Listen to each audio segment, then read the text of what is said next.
शकील साहब, मोहतरमा इज्जत बाप, आशा वर्मन साहबा और हमारे मौजूद बीजी गौड़ साहब पटना यूनिवर्सिटी। आपको अच्छी तरह मालूम है मैं कांग्रेस में कुछ दिनों से पहले का कांग्रेस में था, बहुत सुंदर करा, लेकिन मुझे ये नहीं मालूम था मैं किस धोखेबाज के साथ काम करा, मुझे नहीं मालूम।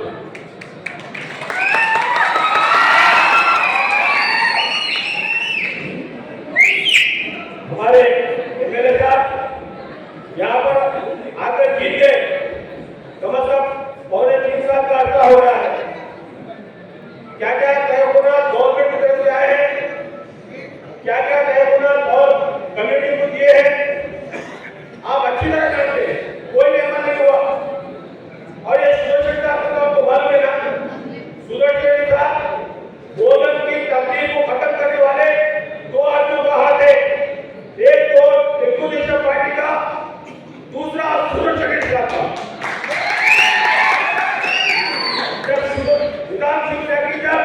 प्राइवेट हो रही थी तो यहाँ के एमएलए साहब सुदर्शन साहब, लेकिन उन्होंने क्या करे बताइए, कोई भी फैक्ट्री को आबाद करने के बजाय उसको बर्बाद करना क्या बताइए, वो क्यों करे आपको ये मालूम होना चाहिए। इनके करोड़ों का शराब का कारखाना था, उसको बचाने के वास्ते निजाम फैक्ट्री को बर्बाद करने उनका काम है।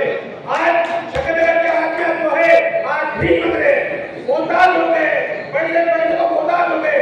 निजाम फैक्ट्री के सामने जो आज भूख हड़ताल को बैठे थे, हमारा पुराना बकाया जो उनके बोले यही हमारे शरद रेड्डी साहब, यही हमारे पाशा साहब और उनके चमचे वो मजदूर सभा के जो आदमी को बोले 1 महीने के अंदर हुकूमत आने के बाद आपका जितना भी बकाया है वो बकाया आपको अदा कर दिया जाएगा। आज शकनगर में आने की जरूरत नहीं है। सुदर्शन साहब को मैं सुदर्शन साहब को बोलना चाहता हूँ, 3.5 साल का अर्सा हुआ है, एक दुनिया बच्चा बुलाएगा, बताओ क्या है तुम्हारी सूरत, कितने इंप्लीमेंट करे आप आपके प्रॉब्लम, 6 इंप्लीमेंट करते हो क्या बोले आप नहीं करे, सिर्फ एक बस फ्री और वहां पे करंट फ्री, उसके अलावा कुछ फ्री। कहाँ है आपका सोना बताइए, 1 तोला सोना देते बोले आपको पब्लिक पूछेगा 1 तोला सोना देते तो बोली क्या किसान जिंदगी को आबाद करते तो बोली क्या आपको कोई नहीं करे। आज मैं दोस्तों आप बोलना चाहता हूँ, दोस्तों को बोलना चाहता हूँ, नौजवान को बोलना चाहता हूँ कि सुदर्शन रेड्डी साहब नंबर 1 धोखेबाज सबसे नंबर 1 जो आएगा के वास्ते बताओ सिर्फ मिनिस्ट्री होना तो क्या है, मिनिस्ट्री होने तो उन्हें काम करते तो नहीं काम करते क्या, कौन सा आदमी, अरे जो यहाँ से पार्टी से छोड़ के गए हैं ना, वो पार्टी के ऊपर इतिहास करते पूरा कुछ मसला है।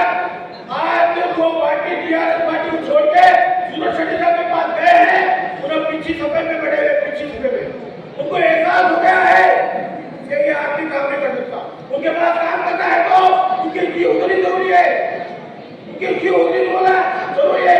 अगर उन्हें किसी को बोले तुमका मुंडा करता हुआ तुम खामोश बनना पड़ता, बड़े बड़े लोगों को अगली की बात नहीं करता, हाथ मिले तो हाथ नहीं करता, अच्छे कपड़े पहन गया तो बर्दाश्त नहीं होती, अच्छी बात है तो बर्दाश्त नहीं होती, ये मिले है क्या, ये निजाम फैक्ट्री आ गया तो बोले साहब हमारा बकाया कायम चाहिए, वो निजामाबाद को बैठो घर में छिड़के ले जाओ। आज 2 दिन की आवाम बता रही है, सुदर्शन साहब कुछ काम के लिए सिर्फ अपनी मिनिस्ट्री का क्या है, मैं गुजारिश करना चाहता हूँ जिस वक्त की प्राइवेट हो गई थी उस वक्त 10 साल मिनिस्टर थे, क्या करे बताइए, क्या करे बताइए, कौन सा डेवलपमेंट करे, आज कौन सी सूरत है आप बंदिया के इलेक्शन के बाद से वो निकली क्या करते बताइए, कौन से वार्ड में काम कर रहे बताइए, कौन से करे। और आपने इबादत तो करना चाहता हूँ, भोजन का कोई भी आदमी उनके पीछे नहीं रहता, जो भी आए तो निजामाबाद ले आते।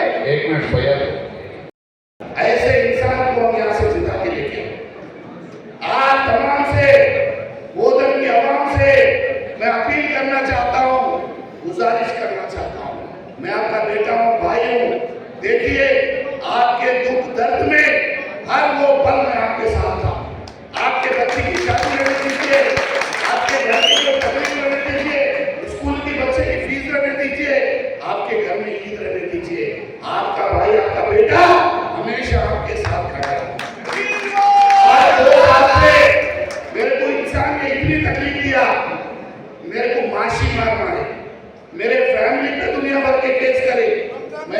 संभाल लिया।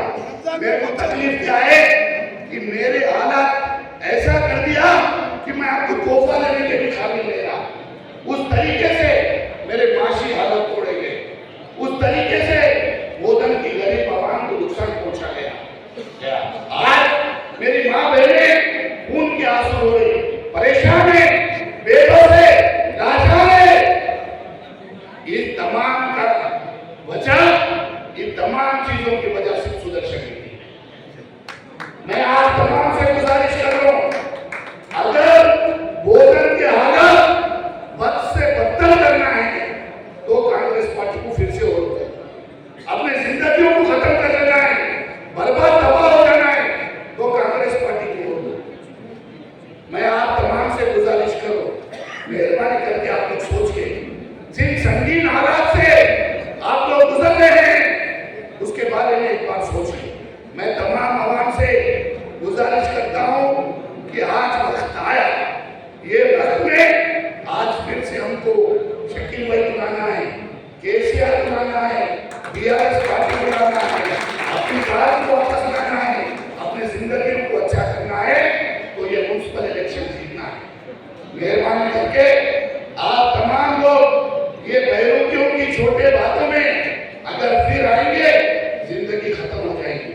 आंध्रा बाजू है, अब तेलंगाना में है।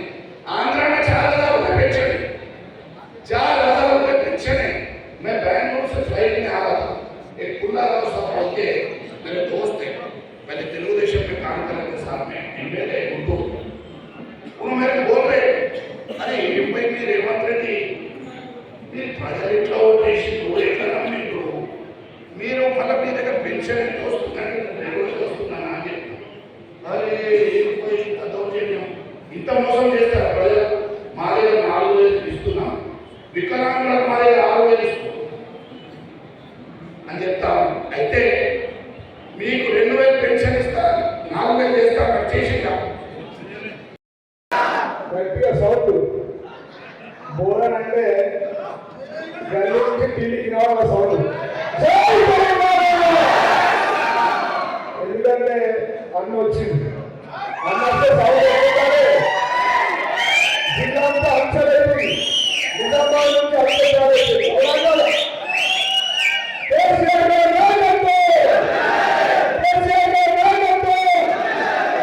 ఈరోజు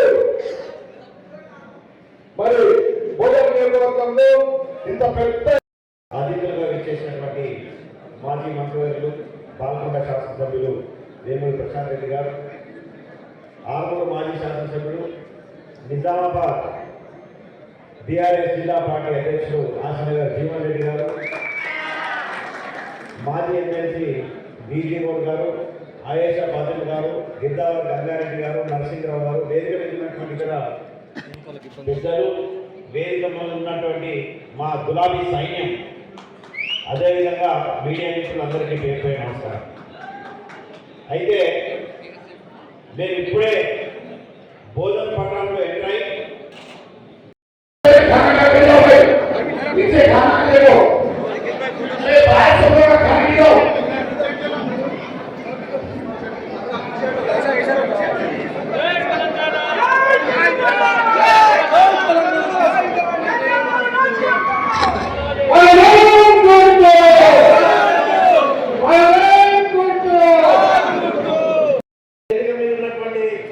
గంగారెడ్డి గారికి, ఇంకా చాలా మంది నాతోటి నాయకులు ఉన్నారు, మాజీ ప్రజాప్రతినిధులు ఉన్నారు, మా ముందు కూర్చున్నటువంటి తోటి కార్యకర్తలు, నాయకులందరూ, పత్రికా సోదరులు, ఎలక్ట్రానిక్ మీడియాకు నా నమస్కారం తెలియజేస్తా ఉన్నాను.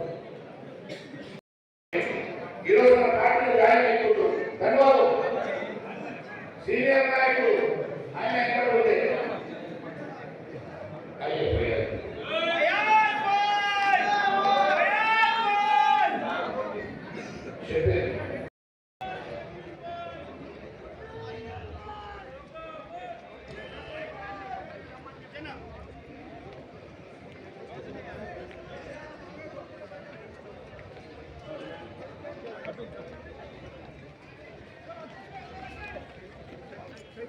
जरा इधर